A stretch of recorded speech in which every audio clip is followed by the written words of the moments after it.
नमस्कार व्यूअर्स, मैं हूं अमीश देवगन और आप देख रहे हैं सीएनबीसी आवाज पे टक्कर का ट्यूसडे एडिशन। आज की दो बड़ी खबरें जो दिन भर हेडलाइंस में रही, एक देश के गृह मंत्री अमित शाह के लेटेस्ट इंटरव्यू से जुड़ी है, जिसमें उन्होंने सीधे और सपाट शब्दों में कहा है कि 2024 में मोदी के सामने कोई बड़ी चुनौती नहीं है। यानी अमित शाह का दावा है कि नरेंद्र मोदी लगातार तीसरी बार भारत के प्रधानमंत्री बनने जा रहे हैं। दूसरी तरफ एक और बड़ी खबर है, नियमों की अनदेखी और लेन देन में गड़बड़ी के गंभीर आरोप में दिल्ली से मुंबई तक बीबीसी के दफ्तरों पर इनकम टैक्स डिपार्टमेंट का सर्वे हुआ है। रेड नहीं, सर्वे हुआ है। लेकिन इस सर्वे से पूरा विपक्ष गुस्से में आ गया है, तमतमा गया है, आग बबूला हो गया है। बीबीसी को पत्रकारिता का मसीहा बताया जा रहा है और सरकार पर कलम की आवाज दबाने का गंभीर आरोप भी लगाया जा रहा है। हालांकि बीबीसी पर महज सर्वे हुआ है, कोई सर्च या रेड नहीं है, लेकिन बीबीसी के नाम पर बिना इतिहास के पन्ने खंगाले विपक्ष एक बार फिर लामबंद हो गया है। इसलिए आज बीबीसी के इतिहास को बेपर्दा करने की भी आवश्यकता है, जिससे उसका एजेंडा और नापाक इरादे सबके सामने आ जाएंगे। इसलिए आज टक्कर का यह एडिशन बेहद जोरदार होगा, खास होगा, क्योंकि टक्कर में आज का बड़ा सवाल है बीबीसी का प्रोपेगेंडा, आखिर किसका है बड़ा एजेंडा। आज सीएनबीसी आवाज की टक्कर इसी पर।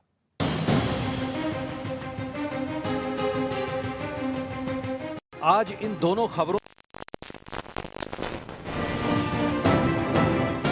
सुबह देश के गृहमंत्री अमित शाह ने एक इंटरव्यू दिया, जिसमें उन्होंने हर मुद्दे पर अपनी बात रखी। दूसरी ओर बीबीसी की दफ्तरों पर आयकर विभाग जा पहुंचा, जिस पर विपक्ष आग बबूला है। अब एक एक कर दोनों खबरों को समझ लीजिए। गृहमंत्री अमित शाह ने दो टूक कहा है कि 2024 में मोदी के सामने कोई चुनौती नहीं है। मैं मानता हूं कि 2024 में कहीं कोई स्पर्धा नहीं है। देश एक तरफा मोदी जी के साथ आगे बढ़ रहा है। 3 राज्यों में, नागालैंड, मेघालय और त्रिपुरा, तीनों पुराने कांग्रेस के राज्य हैं जी। कितनी मजबूती मिलती है देखते हैं परिणाम में। अडानी जी के बारे में कहा जाता है कि उनको सभी कॉन्ट्रैक्ट्स मिल रहे हैं और बीजेपी जो है उनका जो डिफेंस है वो इतना नहीं है, इतना स्ट्रांग नहीं है। अभी सुप्रीम कोर्ट ने केस का संज्ञान लिया है। देश की कैबिनेट के सदस्य नाते जब सुप्रीम कोर्ट ने किसी मैटर को सीज किया हो, उस वक्त मेरे लिए बोलना ठीक नहीं होगा। दूसरी ओर आयकर विभाग ने बीबीसी के दफ्तरों पर सर्वे किया, जिसके बाद पूरा विपक्ष मोदी सरकार के खिलाफ लामबंद हो गया। यहाँ हम जेपीसी की मांग कर रहे हैं अडानी के मामले में, और वहाँ सरकार बीबीसी के पीछे पड़ी हुई है। विनाशकाले विपरीत बुद्धि। सत्य जो होता है, इस पर 1000 कॉन्स्पिरेसी कर लो, कुछ नहीं होता है। वो करोड़ों सूर्य की भांति तेजस्वी बनकर ही बाहर आता है।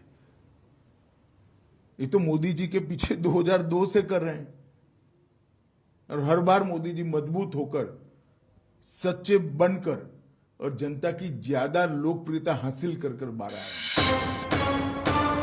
बीजेपी पूछ रही है कि सर्वे शुरू होते ही नतीजे के बिना इसके विरोध में उतरी पार्टियों का आखिर एजेंडा क्या है। बीबीसी का प्रोपेगेंडा और कांग्रेस का एजेंडा एक साथ मेल खाता है। इससे पहले पीएम मोदी ने संसद में कहा था कि विपक्ष को ईडी का धन्यवाद देना चाहिए, क्योंकि ईडी जैसी एजेंसियों की वजह से पूरा विपक्ष एकजुट हो जाता है। लेकिन इन लोगों ने ईडी का धन्यवाद करना चाहिए कि ईडी के कारण ये लोग एक मंच पे आए। ईडी ने एक लोगों को एक मंच पे ला दिया है। सवाल है कि क्या वाकई 2024 में बीजेपी की राह इतनी आसान है जितना अमित शाह दावा कर रहे हैं। और सवाल यह भी है कि बीबीसी जैसे मुद्दों पर सरकार को घेरने की जो जल्दबाजी विपक्ष कर रहा है, क्या इससे अमित शाह के दावों पर मुहर लगती है। और अब वक्त है सुप्रसिद्ध विश्लेषण का। मैं आपको 2024 की सियासी चढ़ाई का विश्लेषण दिखाऊंगा, और आइए एक एक करके नजर डालते हैं कि किस तरह से सियासी चढ़ाई का प्रयास हो रहा है। मुद्दा बीबीसी ने बना दी जोड़ी। एजेंडाधारी हिडेनबर्ग के बाद बीबीसी के नाम पर एकजुट हो गया है विपक्ष। इसके बाद एक फैक्ट और रखना चाहता हूं मैं, बीबीसी पर इंदिरा गांधी का एक्शन। 1970 में इंदिरा गांधी ने बीबीसी को 2 साल के लिए बैन किया था और एंटी इंडिया गतिविधियों के चलते बैन किया था। कांग्रेस को 1970 की बात को आज याद दिलाना जरूरी है। अच्छा, इसके बाद बीबीसी को बेनकाब करने वाली एक स्टडी भी हुई है। भारत की नेगेटिव इमेज दिखाने पर लगातार इंदिरा गांधी ने बैन किया था, लेकिन इस पर जो स्टडी हुई है वो मैं आपको बता देता हूं। बीबीसी को जो स्टडी बेनकाब करती है वो ये है, 1947 से 2008 तक, ये कांग्रेस का लगभग काल है, के बीच यूनिवर्सिटी ऑफ लंदन के विशेषज्ञ की स्टडी ये कहती है कि भारत के प्रति बीबीसी एक एजेंडा चलाता है। उसका रवैया जो है वो पूर्व ग्रह और साम्राज्यवादी सोच वाला बताया है। यानी पूर्व ग्रह क्योंकि हमने राज किया, ये हमारे गुलाम है, उस मानसिकता वाली, और साम्राज्यवादी सोच का मतलब भी यही होता है। तो कुल मिलाकर बीबीसी को लगता है कि हमने इस मुल्क पे राज किया है, हमारी बपौती है भारत, इसलिए हम कुछ भी कहेंगे इनको मानना पड़ेगा। लेकिन शायद 2014 के बाद वो दौर खत्म हो गया जिसमें बीबीसी जो कहता था वो होता था, इसलिए बीबीसी तिलमिलाया हुआ है, परेशान है, हताश है और निराशा के अंदर जिन मुद्दों को उसको ब्रिटेन में उठाना चाहिए क्योंकि उनकी अर्थव्यवस्था चरमराई हुई है, वहां पे कोविड का बहुत मिसमैनेजमेंट हुआ, उन सब मुद्दों पर ध्यान देना चाहिए। मैं बढ़ता हूं आगे। 2024 के लिए अमित शाह की हुंकार। अमित शाह ने कैटेगोरिकली कहा कि 2024 में कोई नहीं है टक्कर में, देश एक तरफा नरेंद्र मोदी के साथ है, इसका जिक्र किया अमित शाह ने। और उन्होंने लगातार ये इस बात पे उन्होंने कहा 2002 से ही मोदी के खिलाफ ये लोग पीछे पड़े हैं और 1000 झूठों में से भी सच की रोशनी सूर्य की तरह होती है जो स्पष्ट निकल के सामने आती है। हर बार मोदी ज्यादा मजबूत, ज्यादा लोकप्रिय होकर सामने आते हैं। लेकिन बड़ा सवाल आज हमारा क्या खड़ा होता है, क्योंकि ये दोनों मुद्दे आपस में मिलते हैं। क्या मोदी के विरोध में एंटी इंडिया एजेंडा वाले भी विपक्ष को अब कबूल है? सीधा सवाल यह है। मेरे साथ कौन कौन जुड़ रहा है? गौरव भाटिया आज हमारे साथ इस मंच पे हैं, जो कि बीजेपी के राष्ट्रीय प्रवक्ता हैं और साथ इन्होंने आज प्रेस कॉन्फ्रेंस भी की। अभय दुबे कांग्रेस पार्टी के नेता प्रवक्ता हैं, उनका अभिनंदन है। मेरे साथ राजीव रंजन जी जुड़ रहे हैं, जेडीयू के वरिष्ठ नेता हैं, प्रवक्ता हैं, उनका अभिनंदन है। मेरे साथ शुभ्रास्त्रा है, जानी मानी लेखिका। मेरे साथ अनुराग भदौरिया है, सपा के प्रवक्ता, समाजवादी पार्टी के प्रवक्ता। मैं इस चर्चा की शुरुआत आपसे करता हूं अभय दुबे, और 40 सेकंड में आपसे जरूर समझना चाहूंगा, आखिरकार अमित शाह ने ये जो बोला कि कोई नहीं है टक्कर में, और झूठ को आप कितनी भी पर्दों में रखने की कोशिश करो, सच सामने आ ही जाता है और हमेशा सामने आया है। नरेंद्र मोदी पर जितना अटैक करोगे वो उतना उभर के सामने आएंगे और 2002 से यही होता आया है। अमीश देवगन जी नमस्कार। आज जो भारतीय जनता पार्टी की केंद्र की सरकार ने समूचे मीडिया संस्थानों को और प्रतिपक्षी दलों के नेताओं को, और वो जो भी संस्था उनको सच का आईना दिखाना चाहती है, उनका दमन करना प्रारंभ किया है। मैंने 2 पंक्तियां उस पर लिखी है, मीडिया के संस्थान पर जो कार्रवाई की गई है। हदों को पार करके कलम कुछ लिख नहीं सकती, हदों को पार करके कलम कुछ लिख नहीं सकती, कलम को है हिदायत बस हक में लिखने की, जो अंधेरों को उजाला लिखता जाएगा हुजूर आला के हाथों से वो बड़ा इनाम पाएगा, वरना कलम का सर कलम करके कलम पर कहर ढाया जाएगा, कलम पर ईडी सीबीआई आईटी का पहरा बिठाया जाएगा। क्या यह पहली बार है कि भारतीय जनता पार्टी की सरकार ने किसी मीडिया संस्थान पर कार्रवाई की?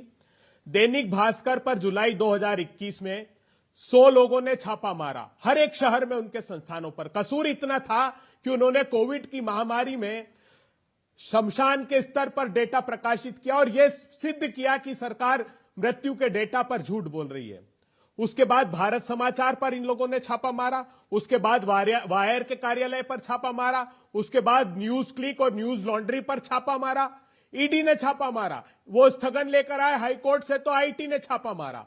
इतना ही नहीं, इन्होंने मिर्जापुर में एक पत्रकार को सलाखों के पीछे इसलिए भेज दिया कि उसने बताया मिड डे मील में नमक रोटियां खिलाई जा रही है। जी जी जी जी। बलिया के पत्रकारों ने पेपर लीक का मामला उठाया तो उनको सलाखों के पीछे भेज दिया। मध्य प्रदेश के एक तो आप बीबीसी को पत्रकारिता के साथ, बीबीसी को भारतीय पत्रकारिता के साथ मत जोड़िए। बाकी सारे मुद्दों पे मैं आपके साथ आपकी बात को सुनने का मादा रखता हूं, लेकिन बीबीसी को आप पत्रकारिता के साथ मत जोड़िए, क्योंकि वहां मुद्दा दूसरा है। और आपको लगता है कि बीबीसी सत्य लिख रहा था? आप कहते हैं कि बीबीसी ने जो डॉक्यूमेंट्री बनाई, जो चाइनीज पैसे से डॉक्यूमेंट्री बनी, वो सत्य थी? भूल जाइए थोड़ी देर के लिए कि नरेंद्र मोदी आपके विरोधी हैं, लेकिन वो देश के प्रधानमंत्री हैं। आप देश के सुप्रीम कोर्ट को बड़ा मानते हैं या बीबीसी को बड़ा मानते हैं? तय करिए आप लोग। एक तरफ तो रहिएगा ना कि भारत का सुप्रीम कोर्ट बड़ा है कि बीबीसी बड़ी है आपकी नजर में।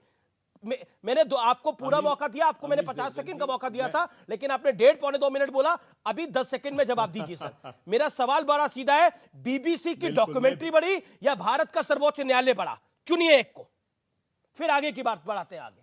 अमीश देवगन जी, मैं बीबीसी का प्रवक्ता नहीं हूं, लेकिन अगर किसान सड़कों पर आते हैं अन्याय के खिलाफ, काले कानून के खिलाफ, तो कहते हैं ये खालिस्तानी है, पाकिस्तानी है, ये आतंकवादी है। अगर देश के सर्वोच्च अदालत के न्यायाधीश आकर सड़कों पर कहे कि प्रजातंत्र को बचा लीजिए, देश के इतिहासकार, कलमकार अवार्ड वापसी देंगे, ये देश के खिलाफ अमित शाह ने यही बात बोली। आज अमित शाह ने एग्जैक्टली यही बात बोली, जिसको मैं बार बार कोट कर रहा हूं कि विपक्ष जो है वो एक ऐसे नैरेटिव के लगातार पीछे काम कर रहा है जिसका रिजल्ट उतना बड़ा, जिसका जो इतिहास है वो उतना बेहतर नहीं है। यानी विपक्ष ने लगातार 2002 से आपने, जब नरेंद्र मोदी गुजरात के मुख्यमंत्री थे तो क्या कुछ नहीं कहा? बुचर ऑफ गुजरात का आपने कहा कि नहीं कहा? उसके बाद आपने बोला ये खून की खेती करते हैं, ये तक कहा। उसके बाद भी आपको चैन नहीं मिला तो आपने बोल दिया कि चल जाके तू जाके चाय बेच। उसके बाद भी चैन नहीं मिला तो और भी बहुत सारी संज्ञाएं दी गई। मैंने स्पष्ट सवाल पूछा, भारत का सर्वोच्च न्यायालय बड़ा या बीबीसी की डॉक्यूमेंट्री? ये तय कर लिया जाए। लेकिन आपने जो तय करना था वो आपने उसको बताया नहीं। मैं फिर आपसे पूछ रहा हूं, बीबीसी की डॉक्यूमेंट्री बड़ी या भारत का सर्वोच्च न्यायालय बड़ा? 10 सेकंड और। हमारी आस्था सरकार में बढ़ जाएगी हमारी आस्था सरकार में बढ़ जाएगी अगर वो 38 शेल कंपनियां जिसमें स्टॉक मैनिपुलेशन किया है अडानी जी की कंपनी में, उसकी जांच इनिशिएट कर देंगे। जेपीसी सुप्रीम कोर्ट चला ही गया। तो अमित शाह ने बोला अपने इंटरव्यू के अंदर, अमित शाह ने बोला सुप्रीम कोर्ट में चला ही गया, अब दूध का दूध और पानी का पानी साफ हो जाएगा। पहली बात। दूसरी बात, इस डॉक्यूमेंट्री के बनने से पहले बीबीसी को नोटिस भेजे जा रहे थे, इसमें कोई दो राय नहीं है, इसमें कोई गलतफहमी कोई ना पाले। अब मैं गौरव भाटिया के पास आता हूं। इन्होंने आज प्रेस कॉन्फ्रेंस भी करी, लेकिन गौरव भाटिया, अमित शाह के इंटरव्यू को मैंने देखा और उसमें कई बातें की गई। उसमें कहा गया कि कोई नहीं है टक्कर में, और सच की बात जो उन्होंने बोली कि सत्य पर 100 षड्यंत्र कर लो कुछ नहीं होता, वो सूर्य की भांति तेजस्वी बनकर बाहर आ ही जाता है। लेकिन कांग्रेस को लगता है कि सच को छुपाया जा रहा है, सत्य को छुपाया जा रहा है। और कविता भी पढ़ दिया दुबे जी ने। तो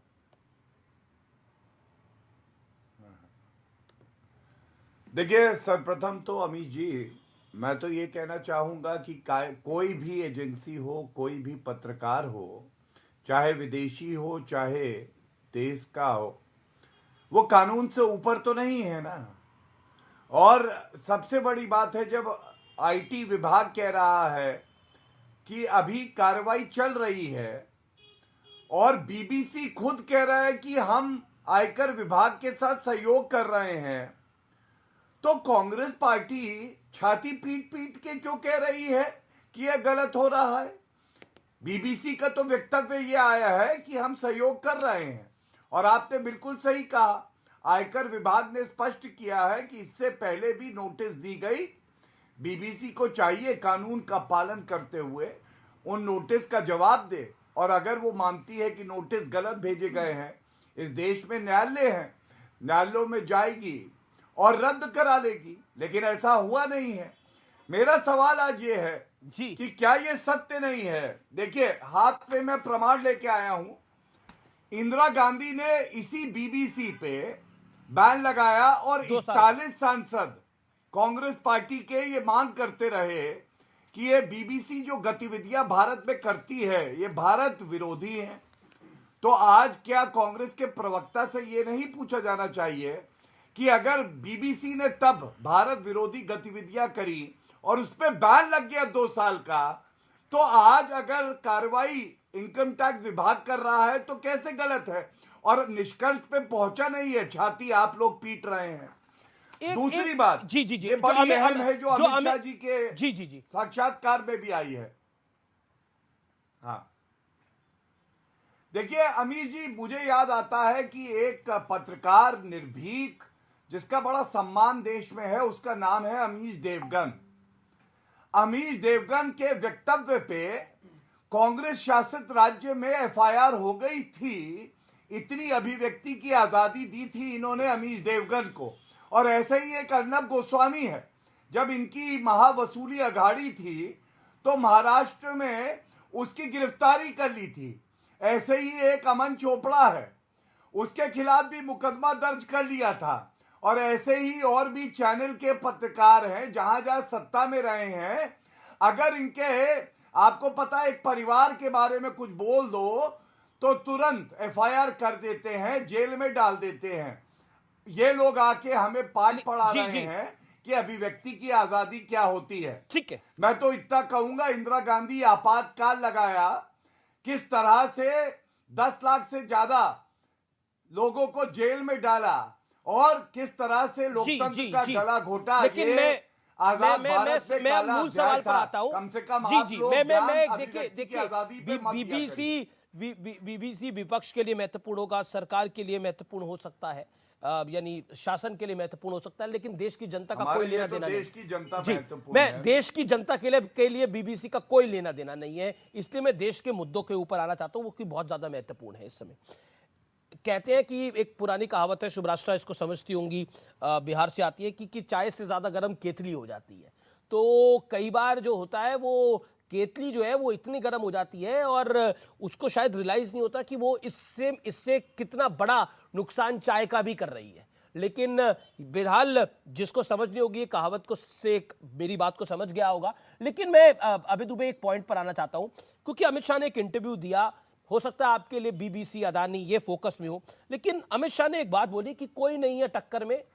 ऐसे 100 षड्यंत्र आपने पहले भी करे हैं, नरेंद्र मोदी और मजबूत होकर, लोकप्रिय होकर उभरते हैं। क्या आपको लगता है, और अमित शाह का ट्रैक रिकॉर्ड बहुत जबरदस्त है चुनावों के मामले में, ये तो आप भी मानेंगे? अमित जी, रुझान तो हिमाचल प्रदेश से आने लगे हैं। हिमाचल प्रदेश की जनता ने महंगाई पर जो सबक भारतीय जनता पार्टी को सिखाया है वो उसका संदेश दिल पे हाथ रख के सच बोलिए, हिमाचल प्रदेश रुझान है। घर घर में इन्होंने कहा कि प्रधानमंत्री के चेहरे पर वोट दीजिए, समूचे हिमाचल प्रदेश में। जी, आज उत्तराखंड के क्या हालत है, हजारों युवा सड़कों पर हैं। भर्ती परीक्षाओं में जिस प्रकार पेपर लीक हो रहे हैं और हर प्रांत में भारतीय जनता पार्टी के लीक हो रहे हैं। क्या यह सच नहीं है कि 84 करोड़ लोगों की आमदनी घट गई, 12 करोड़ लोगों के रोजगार हिंदुस्तान में चले गए और सिर्फ 2 धन्ना सेठों को अवसर इस सत्ता की सरपरस्ती में मिल रहा है?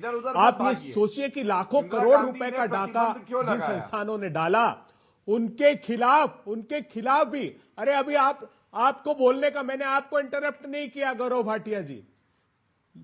देश आप लोगों की सच्चाई जान चुका है। कब तक आप नकाब लगाकर रखेंगे? आपने कहा, सुनिए, आपने कहा कि सूर्य की तरह निखर कर आएगी भारतीय जनता पार्टी। अरे नहीं, ग्रहण लगा दिया इस देश पर। ठीक है, जवाब लेके, कौन ग्रहण है कौन सूर्य है? जवाब छोटा मेरे साथ बाकी मेहमान भी है। गौरव भाटिया जवाब, वो कह रहे हैं कि ग्रहण लग गया, भारतीय जनता पार्टी ने देश पे ग्रहण लगा दिया है।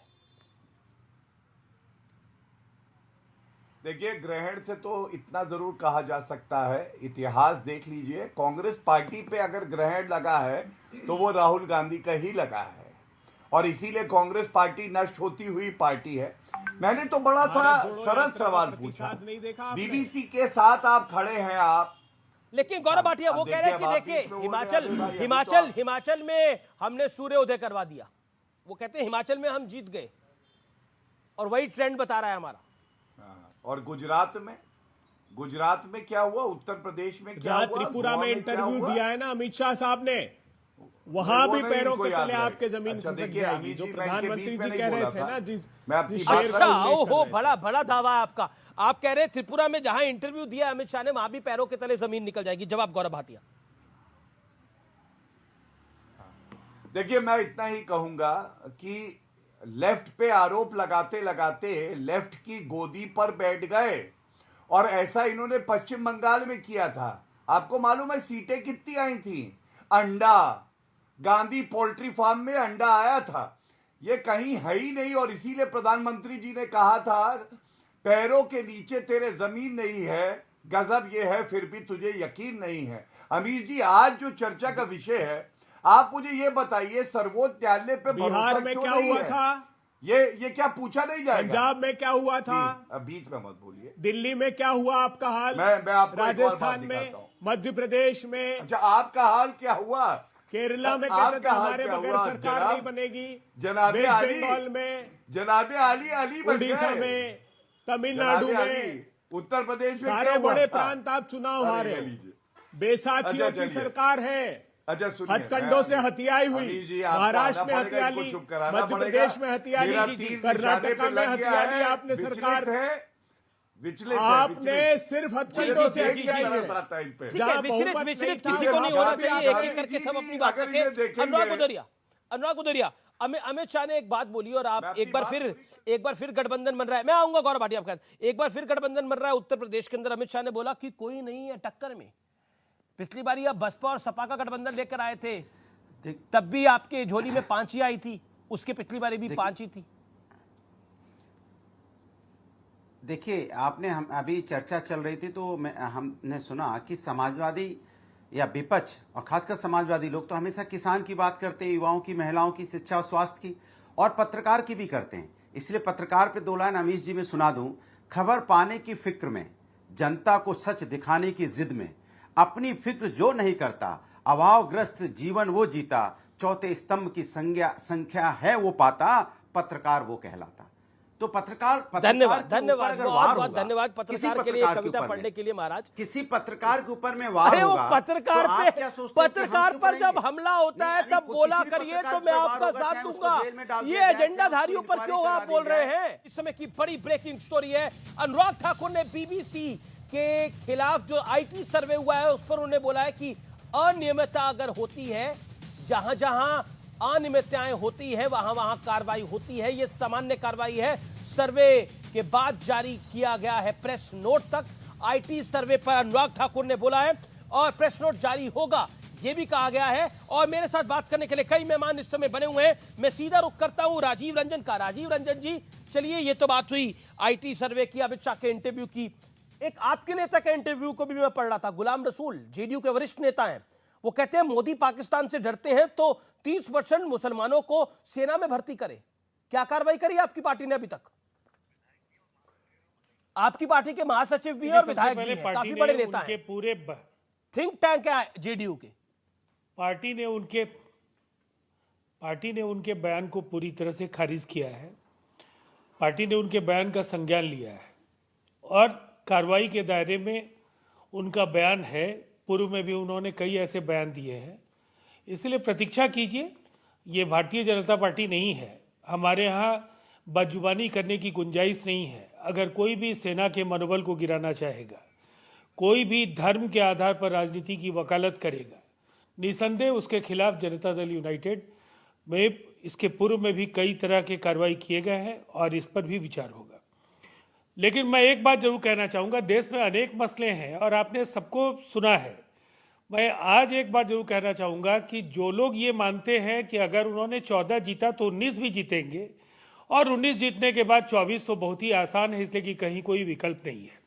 मैं मानता हूँ 19 से 24 के बीच का जो एक बड़ा बदलाव देश में दिख रहा है कि 19 में विकल्पहीनता की स्थिति थी। आज देश में हालात बदल रहे हैं।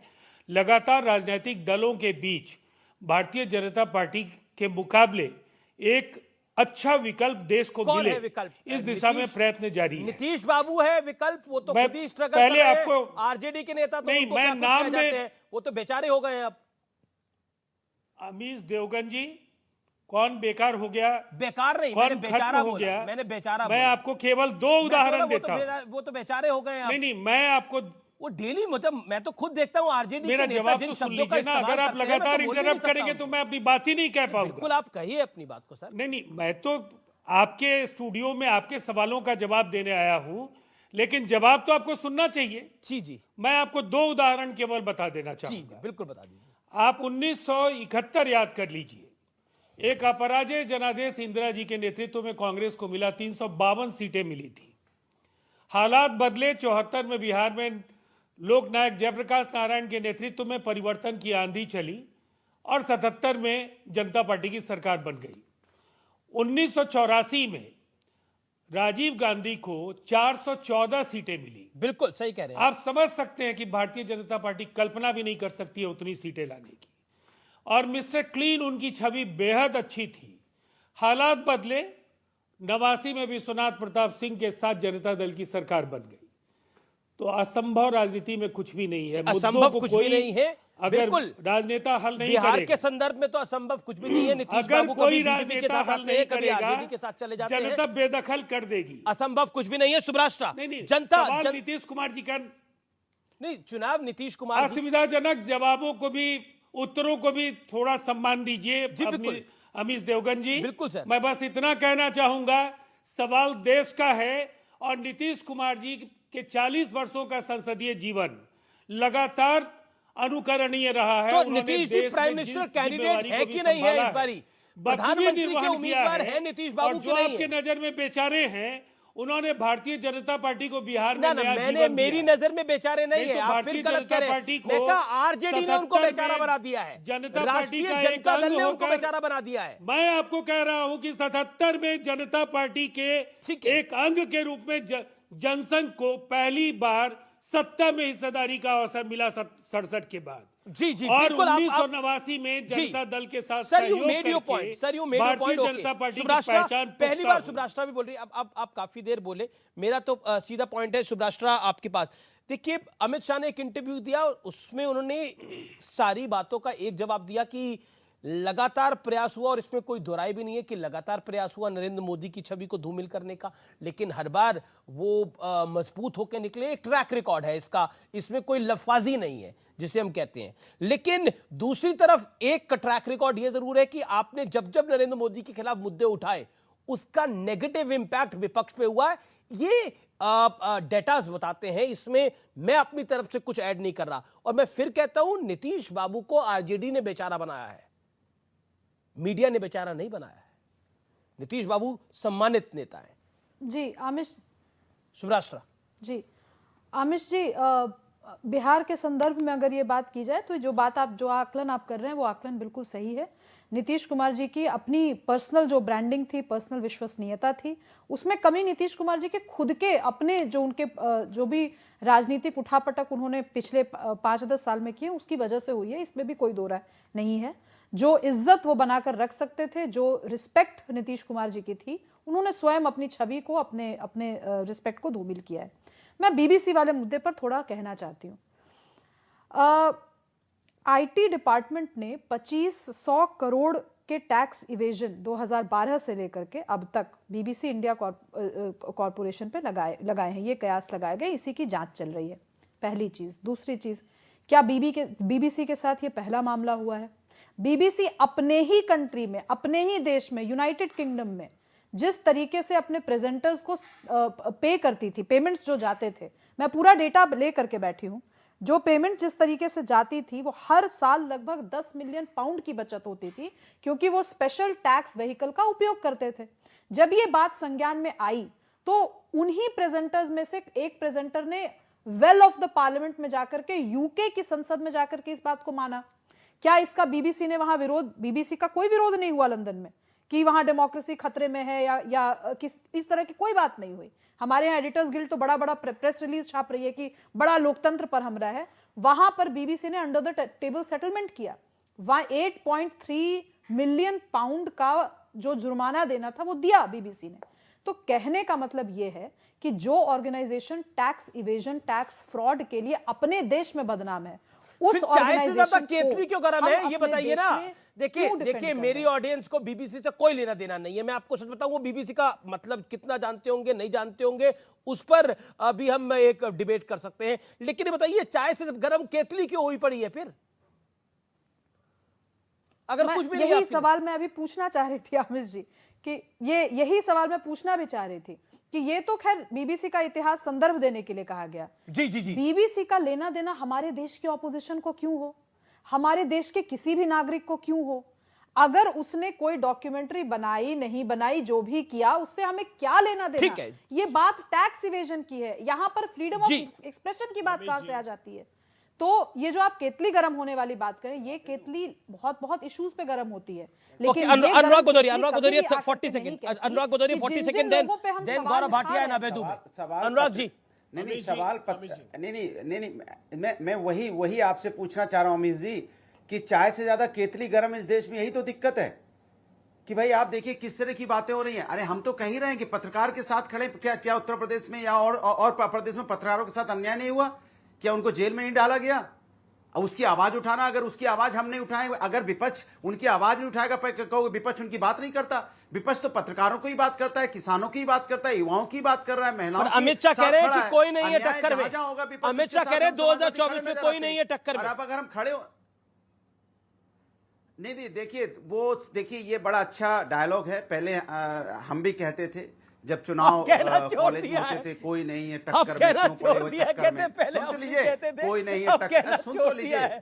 अरे बात सुन ही नहीं रहे हो आप। नहीं, अरे कहते थे कोई नहीं है टक्कर में, क्यों पड़े हो चक्कर में। तो उसके बाद मैं आपको बता दूं, इस बार जो रिजल्ट आने वाला 2024 में, भारतीय जनता पार्टी गौरव जी को लेके आइए, देश में नजर नहीं आएगी। खासकर उत्तर प्रदेश में भारतीय जनता पार्टी का लोकसभा में सफाया होगा। वो कहते पहले हम भी कहते थे, अब हम नहीं कहते हैं, अब आप कह रहे हैं गौरव भाटिया। अरे कॉलेज के दिनों में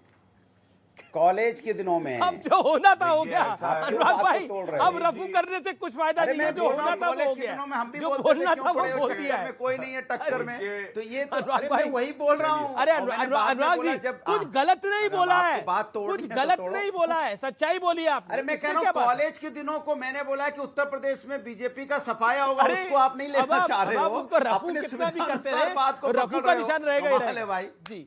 चलिए, आपने कोई गलत नहीं बोला है, इतना डिफेंसिव मत होइए इस विषय पर, सही है, कुछ गलत नहीं है इसमें। गौरव जी। धन्यवाद। अमीर जी देखिए, सर्वप्रथम तो आप उनके जख्मों पे इस तरह से नमक डाल के आनंद लेते हैं, ये अच्छी बात नहीं है। क्यों छोड़ दिया इन्होंने कहना कोई नहीं है टक्कर में, कहां पड़े हो चक्कर में? क्योंकि देखिए, मैं आपको दिखाता हूं अखिलेश यादव का वक्तव्य। उत्तर प्रदेश चुनाव से पहले कह रहे थे 300 पार, कोई नहीं है टक्कर में, साइकिल हो गई पंचर, हैंडल गया टूट, चली नहीं। और हम जानते हैं भाजपा की सरकार पुनः आई, तो फिर गलती का एहसास हुआ कि भैया यहाँ कहां पड़े हैं हम लोग चक्कर में। अभी गौरव जी बोल रहे 30 सेकंड, फिर आप बोल लीजिएगा। शांत रहिए।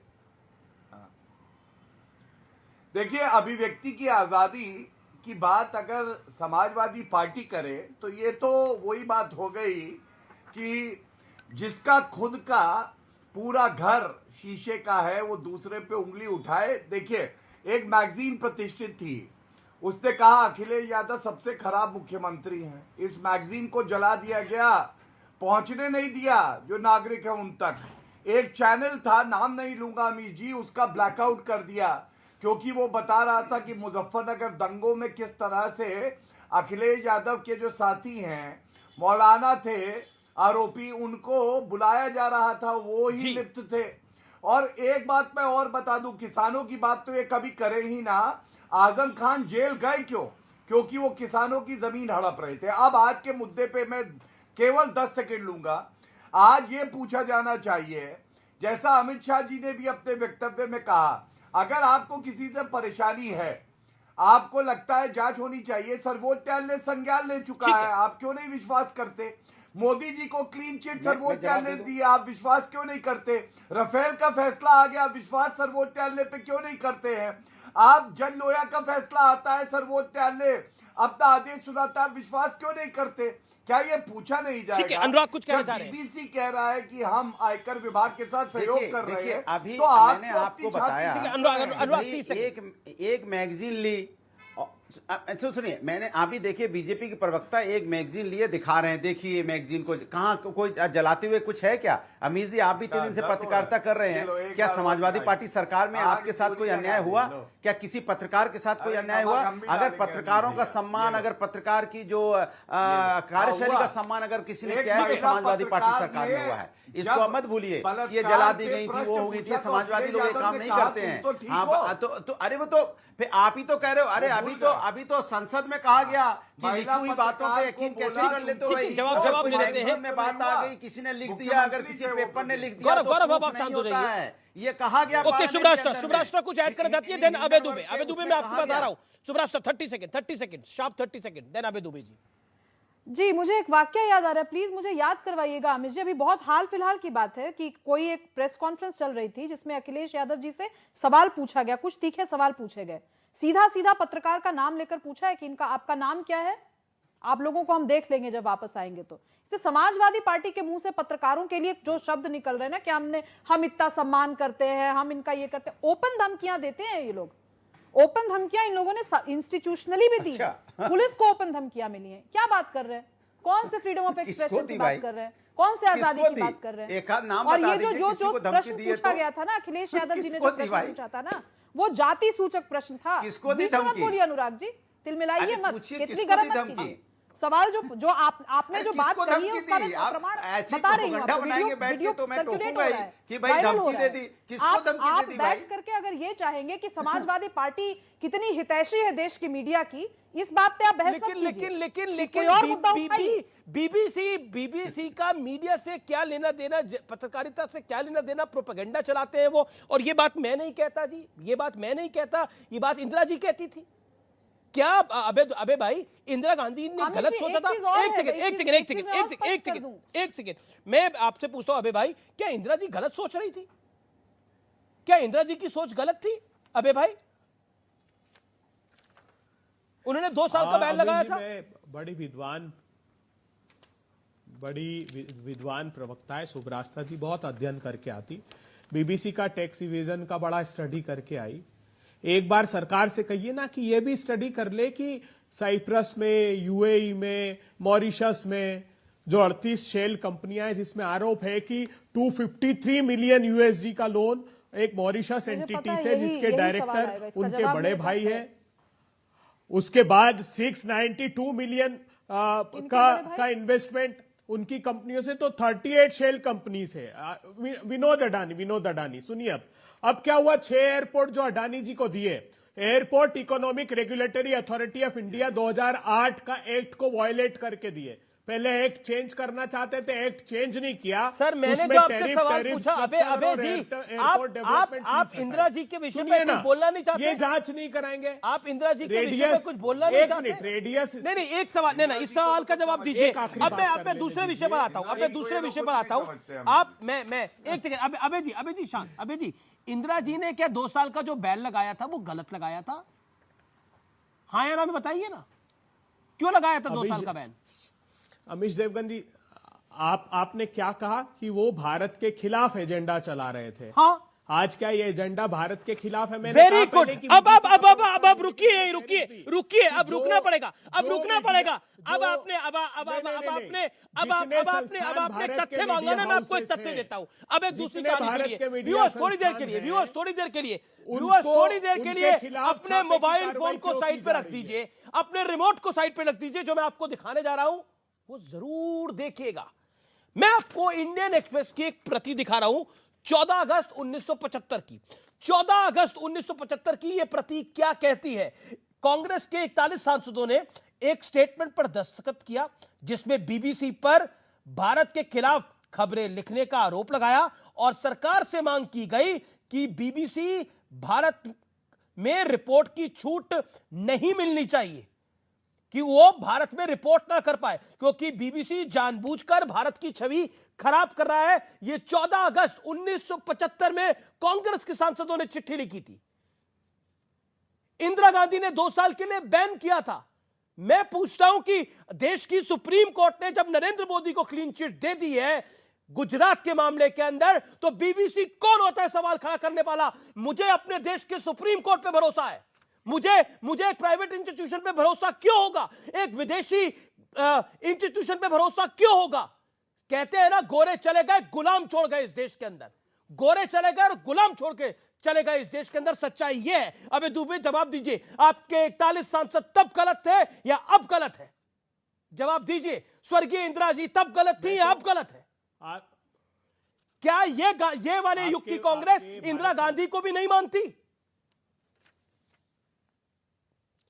अमीश देवगन जी, विनम्रता से पूछना चाहता हूं, आपने एक मंत्री महोदय का भारत सरकार के बाइट भी बताई, इंटरव्यू भी बताया, क्या उन्होंने कहा कि हमने इसलिए कार्रवाई की कि बीबीसी ने डॉक्यूमेंट्री बनाई? जो तर्क आप दे रहे हैं, दोनों अलग बातें हैं। भारतीय जनता पार्टी की सरकार, जो भी संस्थान जी इनको आईना दिखाने की कोशिश करता है, उन पे कार्रवाई की जाती। मैंने लंबी फहरिस्त दिखा दी। जवाब गौरव भाटिया, अब गौरव भाटिया का जवाब होना चाहिए, गौरव जी का जवाब होना चाहिए, जरूरी है। प्रतिपक्षी दल के नेताओं के खिलाफ भी, स्टालिन के खिलाफ तमिलनाडु में कार्रवाई की इन लोगों ने, वेस्ट बंगाल में इन लोगों ने जब तक भारतीय जनता पार्टी में शामिल नहीं हुए शुभेंदु अधिकारी के खिलाफ एक नैरेटिव, एक गौरव भाटिया इस सवाल का जवाब, एक नैरेटिव विपक्ष बिल्ड कर रहा है और इस नैरेटिव का जवाब भारतीय जनता पार्टी के शासन के पास, बीजेपी के प्रवक्ताओं के पास होना चाहिए और कॉन्क्रीट आंसर होना चाहिए कि आपके खिलाफ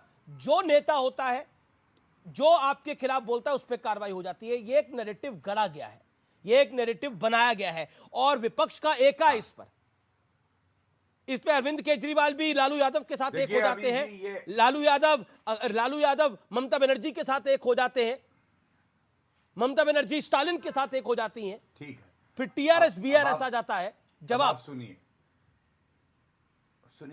हाँ सुनिए। सबसे पहले अमीश जी, मैं आपकी आधी बात से सहमत हूं जब आप कहते हैं एक नैरेटिव बुना जाता है कि विपक्ष को जांच एजेंसियों द्वारा प्रताड़ित किया जा रहा है, लेकिन क्या जनता उस नैरेटिव को स्वीकार कर रही है, यह भी तो पूछा जाना चाहिए। अरे ऐसे ही थोड़ी ना औंधे मुंह गिरे हैं। 2014-2019 उत्तर प्रदेश चुनाव, सारे प्रदेशों के चुनाव हुए, आप देखिए आज कांग्रेस की हालत पतली है या नहीं है। और ये तथ्य देखिए, अनिल देशमुख 14 महीने तक जेल में रहे, अब उनको बेल मिली है। सत्येंद्र जैन मसाज करा रहे थे, 8.5 महीने से जेल पे है, बेल भी नहीं मिली। नवाब मलिक 1 साल से जेल में है, बेल भी नहीं मिली। पार्थ चैटर्जी, याद है गुलाबी गटिया, वो 7 महीने से जेल में है। सोनिया गांधी, राहुल गांधी कहते हैं नेशनल हेरिटेज केस विद्वेष से किया गया है, सर्वोच्च न्यायालय गए, पिटीशन को रद्द कर दिया गया। अब मैं आपको एक बात बीबीसी के बारे में और बता दूं, ट्रायल देश की अखंडता सर्वोपरि है। शांत कराइए इनको, शांत कराइए। ट्रायल कोर्ट में क्या हुआ? बीच में मत बोलिए, रोक के क्यों रखा है केस? शांत कराइए, क्योंकि प्रमाण नहीं है। जिम्मेदारी हेमंत बिश्वा शर्मा के मुकदमे का क्या हुआ बताइए ना। व्यक्ति को शांत, अमित शाह साहब तो कह कर आए थे शांत कराइए प्रेस कॉन्फ्रेंस में कि हम एक कार्रवाई करेंगे। अमीर जी अच्छा नहीं, पहले तो लुइस बर्जर केस में प्रेस कॉन्फ्रेंस लेते थे आप उनके खिलाफ, मोदी एक बुकलेट निकाली थी। अरे हल्कापन तो आप करते हो देश के साथ, मोदी जी से नहीं, उनकी नीतियों से, उनकी देश के खिलाफ जो नीतियां हैं उनसे। प्रधानमंत्री हमारे भी कहीं भी हो, प्रस्तुत हो अरे जाए। मैं यही हूँ गौरव, यही हूँ, बात याद रहता है। एक करके सब अपनी बात को रख ले। फिलहाल रुकेंगे एक अंतराल के लिए, लेकिन ब्रेक के उस पार आपसे होगी अब मुलाकात। आप देखते रहिए व्यूअर्स, CNBC आवाज का टक्कर का ट्यूसडे एडिशन।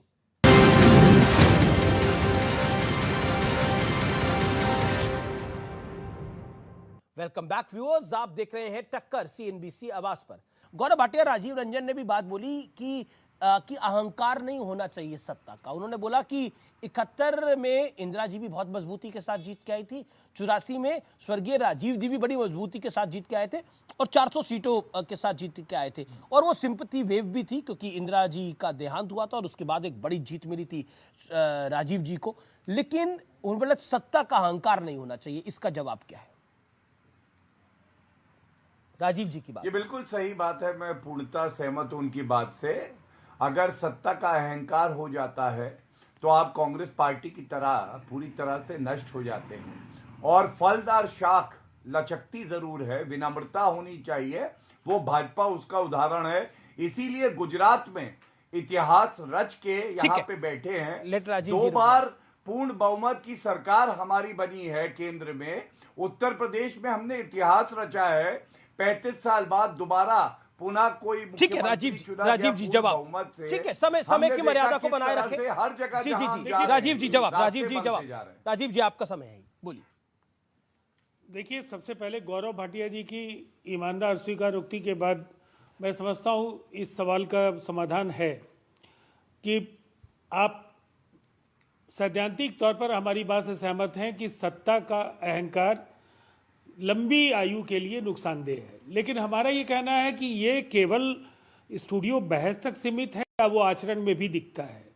ये बार बार कहना कि देश में कुछ भी नहीं बचा है और जो एक दल की श्रेष्ठता को लेकर के जिस तरह से एकाधिकारवादी प्रवृत्तियां हैं उसको आप चाहे जितना नकारना चाहिए, राजनीतिक साम्राज्यवाद की भी एक लक्ष्मण रेखा है। और देखिए, मुस्कुराना और व्यंग्यात्मक टिप्पणियां करना भाटिया जी आपकी शैली हो सकती है। मैं साफगोई के साथ एक बात जरूर कहना चाहूँगा कि जो बीबीसी प्रकरण में कांग्रेस ने ऐतिहासिक तौर पर जो गलतियां की, मीडिया या लोकतंत्र के चौथे स्तंभ को लेकर, प्रेस की आज़ादी को लेकर या न्यायपालिका को लेकर, आपातकाल को लेकर, बताइए तख्त गौरव भाटिया रिप्लाई गौरव भाटिया। अगर कांग्रेस ने गलतियां की, नहीं मैं कांग्रेस नहीं, आप पहले सुन लीजिए ना, केवल आप पता नहीं क्या है नहीं, अननेसेसरी नहीं, तो इस तरह से बहस मत कीजिए। हम लोग आपको सुन रहे थे ना, धैर्य नहीं है, लगातार आप बोलते हैं फिर भी आपको धैर्य नहीं है। मैं एक महत्वपूर्ण बात बोल रहा हूँ, कांग्रेस ने गलतियां की, आपने अब पार्टी में डिफरेंस होने का अगर दावा किया है तो आप उनके साथ अगर आप भी वही दोहराएंगे तो जनता आपको आपके बिस्तर को बंद करने में जरा भी देर नहीं करेगी और 19 की विकल्पहीनता की स्थिति नहीं है। और मैं पूरी तरह से आपको कहता हूं, जब मुद्दे होंगे ये तो वक्त बताइए, नेतृत्व उभर करके आएगा, कुछ प्रीपोल अंडरस्टैंडिंग होंगे, कुछ पोस्टपोल अंडरस्टैंडिंग्स होंगे, लेकिन अगर आप लेकिन सब एक हो जाएंगे। गौरव भाटिया, आप नैरेटिव क्लियर है। अमित शाह कह रहे हैं कि कोई नहीं है टक्कर में, और दूसरी तरफ कहा जा रहा है कि अगर सब लोग साथ आएंगे तो नरेंद्र मोदी निपट जाएंगे। ओके, जवाब नैरेटिव क्लियर कट है। Gaurav Bhatia, your take. 40 second Gaurav Bhatia, शाह 40 सेकंड। देखिए अमीर जी, मैं बिल्कुल तथ्यों के आधार पे ये कह सकता हूं 2019 में भी ऐसी ही मुहिम चली थी। ये लोग सब लोग आपस में ही लड़ते रहते हैं, ना इनके पास दिशा है, ना नेता है, ना जनता के लिए कुछ है। ये लूट खसोट करने आते हैं और इसीलिए जनता इनको नकार देती है। आप मुझे बताइए, अरविंद केजरीवाल क्या इनको स्वीकार्य है? में अगर जनता पार्टी का हिस्सा नहीं होते ना गौरव जी, तो पता नहीं चलता कि आप हैं कहां। अभी तो आप गुस्सा हो रहे थे। नवासी में अगर जनता दल के साथ मिलकर अलायंस में आपको सीटें नहीं मिलती, अतः पता नहीं होता 84 में 2 सीटों पर आप निपट गए। फिलहाल सीएनबीसी आवाज की टक्कर को यही समाप्त करते हैं। इंदिरा गांधी ने बीबीसी पर 2 साल का बैन लगाया था क्योंकि वो एंटी इंडिया काम करता था। क्या इंदिरा गांधी गलत थी? आज के युग की कांग्रेस बताए। कांग्रेस के 41 सांसदों ने चिट्ठी लिखी थी और कहा था कि बीबीसी को बंद कर देना चाहिए। ये एंटी इंडिया नैरेटिव लगातार बढ़ाता है। क्या वो 41 सांसद कांग्रेस पार्टी के तब गलत थे? कांग्रेस को इसका जवाब देना चाहिए। और तो और एक रिपोर्ट आई है जो हमारी नहीं है, वो भी विदेशी रिपोर्ट है। वो कहती है कि 47 से आज तक 2008 तक तकरीबन बीबीसी की मानसिकता एंटी इंडिया रही है, भारत विरोधी रही है। हो सके तो इस रिपोर्ट को आप भी जरूर पढ़िएगा, मेरा आपसे निवेदन है। ये रिपोर्ट यूनिवर्सिटी ऑफ लंदन की आई है, तो मुझे लगता है कि इससे बेहतरीन कंक्लूजन कुछ नहीं हो सकता। आप लोगों ने सीएनबीसी आवाज पे टक्कर को देखा, आपका बहुत बहुत अभिनंदन। नमस्कार, गुड नाइट।